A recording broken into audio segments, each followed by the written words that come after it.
Hi guys, it's me Kathy. We're back at Kathy's Cocina cooking.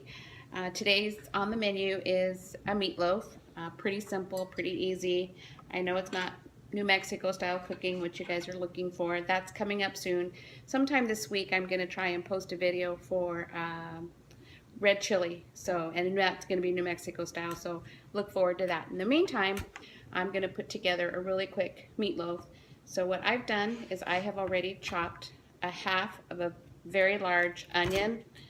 You don't need that much for this pound and a half of ground meat. So it's a pound and a half of the ground meat, half of a large onion, as you can see how big it was. So I have already chopped that up here to kind of help with the videos so you guys aren't bored watching me chop. So I'm going to stick that in the bowl. I have an audience today. I'm so happy because I love when my two BFFs join me in the kitchen because they're the only ones so far that I get to pass down all of my cooking traditions to and skills. So I'll show you who they are. Abby and Mia. Say hi, girls. Hi. Hi. That's my pride and joy, aside from my 3 daughters. But right now, I'm having a blast being a grandma with them. 2 daughters, you mean? So in the meantime, I'm going to chop up 1 celery.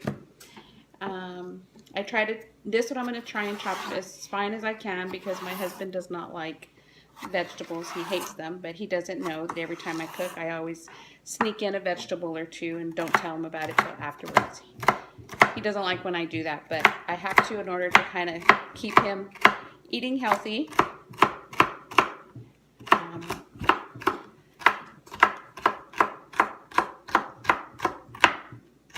Okay, so that's 1 onion, kind of finely chopped, and I'll show you that here. Or, I'm sorry, 1 celery. 1 celery stalk.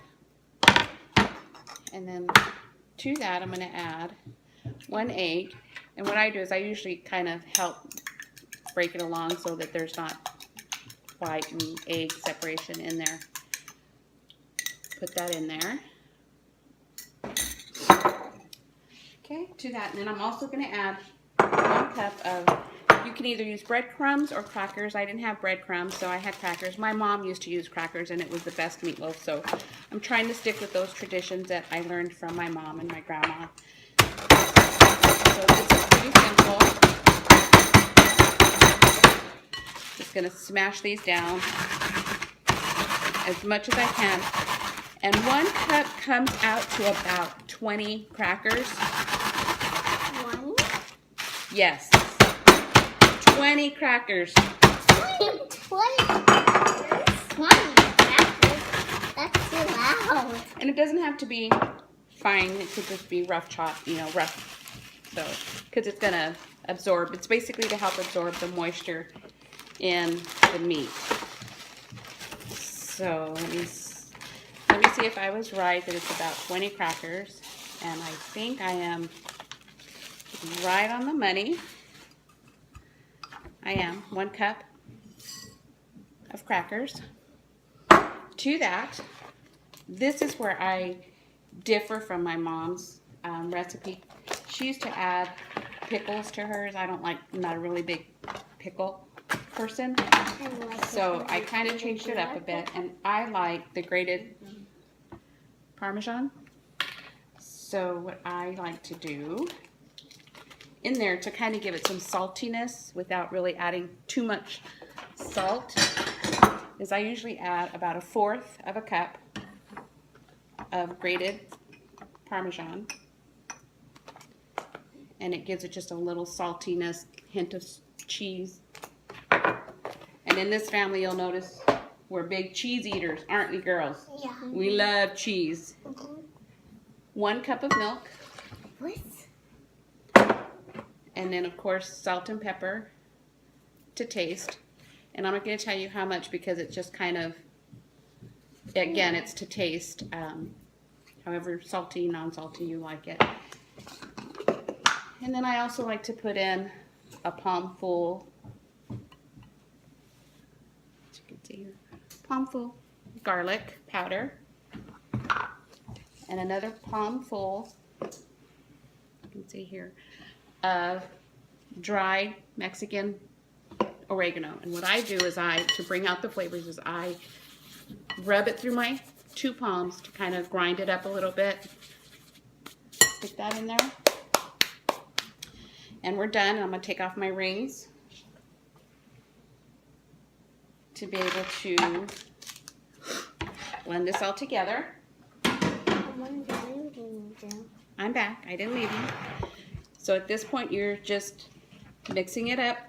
Dig your hands in there. This is the fun part. Fun, fun, fun. I know they're dying. My grandkids are dying. Stick their fingers in here too. How was school, girls? Good. Good. Yeah? Learn anything new? Yes. What did you learn? I learned about the sea animals in the ocean. The animals in the ocean. Wow. That sounds interesting. And I learned about butterflies. And you learned about butterflies. And right now there's a lot of them floating around. I learned about butterflies too. Yeah. And I learned about I don't know. Okay. So now that I've mixed it all up, what I'm going to do is shape it into a meatloaf. You can either put it in a 5 by 9 dish. This is the square, oblong ones. I should say not square, the oblong ones. I don't like doing that because when you do that, you put the meat in there, the juices tend to flow to the bottom of it, and it kind of leaves it cooking in this greasy mess. I don't like that because to me, I don't think the bottom ever gets cooked. So what I do is I have here a baking sheet, a small cooling rack that fits right into the baking rack, and then this is a basket that you use, a grilling basket where you grill your vegetables out on the grill. So it fits perfect, the size of it is perfect here. And I lined it with foil and poked holes through it. That way the grease from the meat will just seep down and it'll all cook evenly, because then there's air flowing all the way around it to cook it evenly. So that's kind of what I like to do with it. Yummy. You didn't know that, did you? Now you know that. I like it. It's a big ball. And believe it or not, these girls learn this stuff and they love it. And they're picking all these cooking skills up just by being in the kitchen with me, which I love. Ew. So I put it in the pan, Yum, yum, yum. and I'm just gonna shape it into a meatloaf. Now what I've also found is the thicker you do it this way, the longer it takes to cook. And sometimes the middle won't cook. It'll still be pink and raw. And if you put it in the oven longer to try and cook it, then what you're gonna do is burn the outsides of it, and we don't wanna do that. So that's why I found cooking it this way, this method, is the best way. Okay, it's ready. It's going to go into the oven for an hour at 350, and I'll show you the results in an hour. Mommy, we're making a video. Yeah. Yeah, you didn't have to hand. You got also your hands. Okay, can somebody hit the stop button? Yeah. What happened?